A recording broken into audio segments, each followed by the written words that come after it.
পালাই? না পালাবো না, দাঁড়া। আমার মারবে না, কিচ্ছু হবে না, দাঁড়া।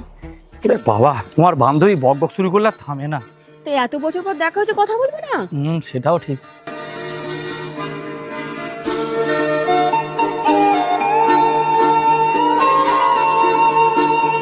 এই দাঁড়া, উঠছো কি?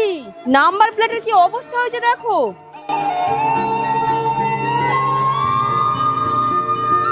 খেয়েছি, এরকম অবস্থা কি করে হলো?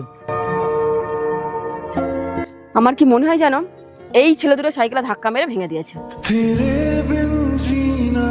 দেখো দেখো মুখটা কেমন করছে, দেখো যেন ভাজা মাছটা উল্টে খেতে জানে না। আমাদের দেখো ন্যাকার সাথে চেষ্টা করছি, জানে তো পড়বে মারপিট। এই এখানে আমার বাইকটা ভেঙেছিস, সেরকম বাড়ি থেকে তোর বাবা মাকে ডেকে আনবি, আমাদের ক্ষতিপূরণ দেবে। যতক্ষণ না টাকা আনবি তোর সাইকেলটা এখানেই রেখে দেবো। কি জেদালো ছেলে দেখো, তুই এখনো গেলি না? তোর বাবাকে ডাকতে বললাম তো, যা ডাকেন। আরে ছাড়ো না, বাচ্চাটার সঙ্গে এরকম করছো কেন? তুমি জানো না এদের সাথে এরকমই করা উচিত।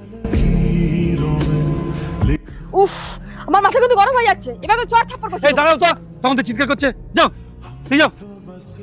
এই বাইকে ধাক্কাটা তোরা মেরেছিস? হ্যাঁ কাকু। আচ্ছা, যখন তোরা বাইকে ধাক্কাটা মেরেছিস তখন তোরা পালিয়ে গেলি না কেন? দাঁড়িয়ে রয়েছিস কেন? আমার বাবা মা আমায় শিখিয়েছে কোনো ভুল করলে ক্ষমা চেয়ে নিতে হয়।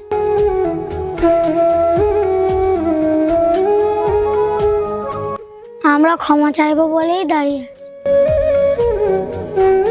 Sorry sorry.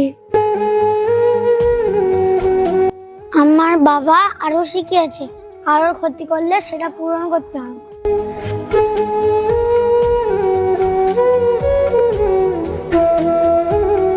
নাও কাকু 10 টাকা। এটাই না, আমার কাছে 8 টাকা নেই।